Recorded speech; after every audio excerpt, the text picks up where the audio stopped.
마태복음 17장 14절에서 27절입니다. 그들이 무리에게 이르매 한 사람이 예수께 와서 꿇어 엎드려 이르되 주여 내 아들을 불쌍히 여기소서. 그가 간질로 심히 고생하여 자주 불에도 넘어지며 물에도 넘어지는지라. 내가 주의 제자들에게 데리고 왔으나 능히 고치지 못하더이다. 예수께서 대답하여 이르시되 믿음이 없고 패역한 세대여, 내가 얼마나 너희와 함께 있으며 얼마나 너희에게 참으리요. 그를 이리로 데려오라 하시니라. 예수께서 꾸짖으시니 귀신이 나가고 아이가 그때부터 나으니라. 이때 제자들이 조용히 예수께 나와 이르되 우리는 어찌하여 쫓아내지 못하였나이까. 이르시되 너희 믿음이 작은 까닭이니라. 진실로 너희에게 이르노니 만일 너희에게 믿음이 겨자씨 한 알만큼만 있어도 이 산을 명하여 여기서 저기로 옮겨지리라 하면 옮겨질 것이요 또 너희가 못할 것이 없으리라. 갈릴리에 모일 때 예수께서 제자들에게 이르시되 인자가 장차 사람들의 손에 넘겨져 죽임을 당하고 제3일에 살아나리라 하시니 제자들이 매우 근심하더라. 가버나움에 이르니 반세계를 받는 자들이 베드로에게 나와 이르되 너희의 선생은 반세계를 내지 아니하느냐? 이르되 내신다 하고 집에 들어가니 예수께서 먼저 이르시되 시몬아 네 생각은 어떠하냐? 세상 임금들이 누구에게 관세와 국세를 받느냐? 자기 아들에게냐 타인에게냐? 베드로가 이르되 타인에게니이다. 예수께서 이르시되 그렇다면 아들들은 세를 면하리라. 그러나 우리가 그들이 실족하지 않게 하기 위하여 내가 바다에 가서 낚시를 던져 먼저 오르는 고기를 가져 입을 열면 돈 1세겔을 얻을 것이니 가져다가 나와 너를 위하여 주라 하시니라. 아멘. 어제 우리는 변화산 사건의 말씀을 묵상했습니다. 예수님께서 베드로, 야고보, 요한 세 제자들을 데리고 변화산에 올라가서 모세와 엘리야를 만나면서 변형되셔서 대화를 나누시는 그 모습, 누가복음에 오면 십자가에 대해서 별세하실 것에 대해서 대화를 나누었다라고 기록되어 있는 그 변화산에서 그렇게 영광스러운 모습을 세 제자가 경험하고 있었을 때 산 아래에 있는 9 제자들은 매우 난감한 상황에 처해 있었습니다. 그렇게 예수님과 세 제자가 산에서 내려오니까 한 사람이 예수님 앞에 와서 꿇어 엎드려 주여 내 아들을 불쌍히 여기소서. 그가 간질로 심히 고생하여 자주 불에도 넘어지며 물에도 넘어집니다. 내가 주의 제자들에게 데리고 왔는데 능히 고치지 못하더이다. 근데 사실은 앞에서 제자들은 이미 전도대로서 파송받아서 예수님의 이름으로 귀신들이 예수님의 이름에 항복하는 것을, 그러니까 축사의 경험들을 했었거든요. 아마 산 밑에서 지난번에 했던 것처럼 동일하게 했겠죠. 나사렛 예수 이름으로 명하노니 사탄아 나가라고. 그런데 이번에는 나가지 않는 거예요. 강원도에서 어느 목사님이 나사렛 예수 이름으로 명하노니 사탄아 물러가라 이렇게 귀신 들린 사람한테 명했는데 그 귀신 들린 사람이 이제 그 사람의 목소리로 속에서 귀신이 말했겠죠. 너 근데 오늘 아침에 큐티는 했냐? 그러더래요. 생각해보니까 안 했더래요. 그래가지고 못 쫓아내고 그런 설교를 들은 적이 있는데 어떻게 해야 돼요, 여러분? 야, 나 큐티는 안 했어도 너는 나가라 그래야 되는 거 아니에요? 뭐 이런 난감한 상황이 된 거예요. 왜 이번에는 안 나갈까? 분명히 주님께서 우리에게 능력 주셔서 파송하셨고 우리는 둘씩 짝지어서 나가서 복음을 전하면서 기도할 때 또 나사렛 예수의 이름 앞에 귀신들이 항복하는 것들을, 쫓겨나는 것들을 경험했었는데 이런 난감한 상황들이었던 거죠. 17절입니다. 예수께서 대답하여 이르시되 믿음이, 오늘 본문에 믿음이라는 말이 3번 나오죠. 17절 그리고 20절에도 2번 나오죠. 믿음이 없고 예수님께서 좀 실망하시면서 책망하시는 제자들과 하나님을 믿는다고 말하는 유대인 함께 책망하신 것 같아요. 제자들의 믿음 없음, 그리고 패역. 이 패역이라는 말은 반역했다고, 그러니까 바른 길에서 벗어난 거, 원어적으로 보면 그렇거든요. 믿음 있는 게 바른 길이죠. 바른 게 뭐예요? 하나님의 말씀에 순종하면서 바른 길로 걸어가면 하나님께서 함께 하셔서 이러한 치유와 축사와 회복의 역사들이 나타나는 게 정상이죠. 믿음의 역사들, 열매들이 맺어지는 게. 그런데 믿음이 없어요. 하나님에 대한 신뢰가 없고 바른 길에서 벗어났어요. 내가 얼마나 너희와 함께 있으며 얼마나 너희에게 참으리요. 그를 이리로 데려오라. 예수님께서 내가 얼마 동안 기다려줘야 되고 얼마 동안 너희와 함께 있어야 되느냐 하면서 꾸짖으시니 귀신이 나가고 아이가 그때로부터 나으니라. 그러니까 예수님께서 우리에게 오신 이유는 믿음 있고 올바른 길을 걸어가는 그러한 세대로 만들어주시기 위해서죠. 믿음 없는 그리고 올바른 길에서 벗어난 사람들을 믿음 있고 올바른 순종의 길, 그럼으로써 하나님의 능력. 그러니까 믿음이 없으니까 하나님으로부터 나뭇가지가 나무 본체에서 분리되듯이 분리돼요. 하나님에게 접붙여져 있어야 나무 뿌리에서부터 올라오는 능력을 공급받거든요. 사랑도 공급받고 지혜와 지식도 공급받는데 하나님으로부터 분리돼 버리면 아무리 세상 지식이 많다고 해도 내가 누군지, 어디서 와서 어디로 가는지, 사는 건 뭔지, 왜 살아야 되는지, 어떻게 살아야 되는지도 몰라요. 하나님의 지식과 지혜가 단절돼서 그래요. 하나님의 사랑이 공급되지 않으니까 가족도 사랑하지 못하고 부모 형제도 사랑할 줄 모르고 하나님의 사랑이 공급되면 원수까지 사랑하게 되거든요. 하나님의 능력이 공급되지 못하니까 불안한 거예요. 아, 코로나 걸리면 어떡하지? 암에 걸리면 어떡하지? 나 은퇴하면 어떡하지? 회사에서 나가라고 하면 어떡하지? 늘 불안해요. 하나님의 능력이 공급돼야 평안하잖아요. 하나님의 지혜와 지식, 하나님의 사랑, 하나님의 능력, 이러한 것들이 공급돼야 우리가 바른 믿음의 길, 이 믿음의 사람들이잖아요. 하나님으로부터 능력을 공급받지 못하니까 하나님을 떠나 있고 하나님을 멀리 있으니까 이게 이제 탕자의 비유에 나오는 아버지를 떠나버리니까 아버지로부터 오는 자원이 차단되고 자기가 가진 자원으로 살아가려고 그러니까 세상이 주는 것으로 살아가려면 불안하죠. 그러니까 남의 걸 자꾸 빼앗는 거죠. 이런 궁핍이라고 그래요. 돼지가 먹는 쥐엄 열매도 먹지 못하는 영적 궁핍, 그것이 하나님 아버지를 떠난 인간의 실존이죠. 반면에 아버지께로 돌아왔을 때 잔치의 비유로 주님은 많이 말씀하시죠. 잔치가 뭐예요? 풍성한 기쁨. 모든 게 풍성하잖아요. 잔치는. 하나님으로부터 공급되는 하나님을 믿는 믿음의 사람들이 누리는 그러한 은혜를 우리에게 베푸시려고 주님 오신 거죠. 저와 여러분은 믿음이 있나요? 또 패역한 세대가 아닌 올바른 믿음의 길, 말씀 순종의 길을 걸어가고 있는 바른 길로 걸어가고 있는 하나님의 자녀들인가요? 19절입니다. 제자들이 조용히 예수님께 물었어요. 이제 무리들 없을 때 제자들과 예수님만 있을 때 물었겠죠. 우리는 어찌하여 쫓아내지 못하였나이까. 분명히 10장에서 제자들에게 귀신을 쫓아내는 능력과 권세를 주셨다고 말씀하셨고 제자들은 그런 경험들이 있었단 말이에요.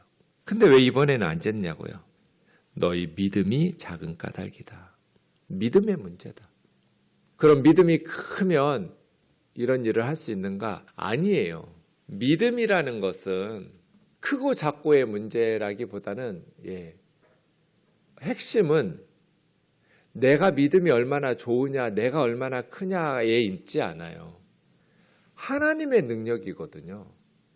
그러니까 우리의 믿음이라는 것은 내가 가진 믿음의 크기가 아니라 그거에 의해서 역사가 일어나고 안 일어나고가 아니라 하나님의 능력이 크신 거예요. 그래서 주님은 비유적으로 겨자씨 한 알이에요. 가장 작은 게 겨자씨 두 알도 아니고 한 알이잖아요. 제가 가끔 겨자씨 비유할 때 제 대학생 때 우리 선배 목사님이 채플에 설교하러 오셨어요. 학교에. 최근에 성지순례 다녀오셨다고 말씀하시면서 모든 예배 참가 학생들에게 책갈피 하나씩 주셨어요.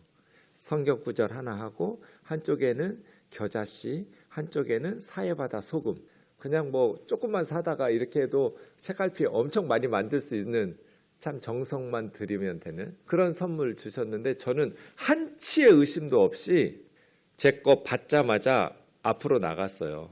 목사님, 저는 잘못된 걸 주셨어요. 겨자씨가 없어요.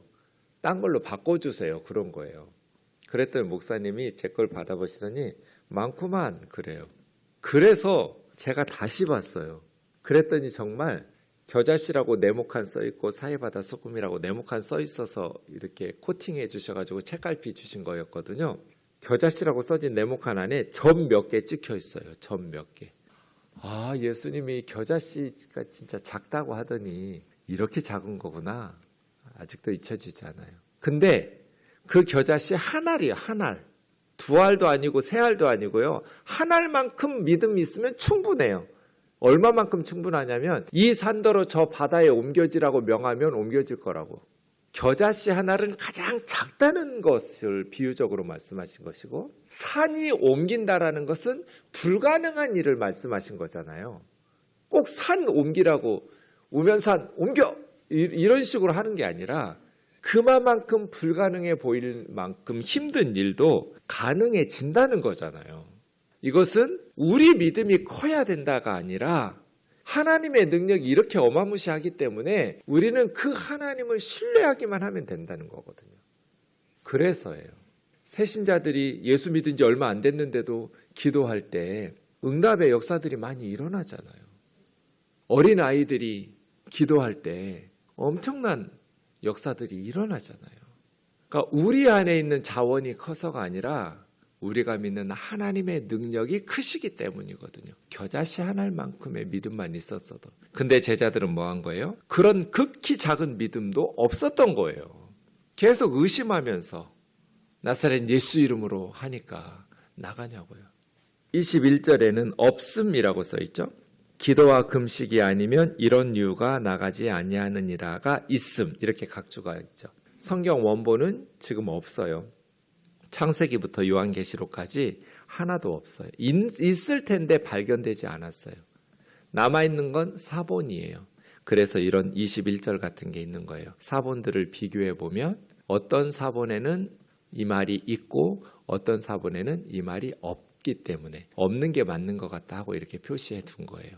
성경학자들이. 있는 사본은 기도와 금식이 아니면 이런 류가, 그러니까 사탄에도 종류가 있어요.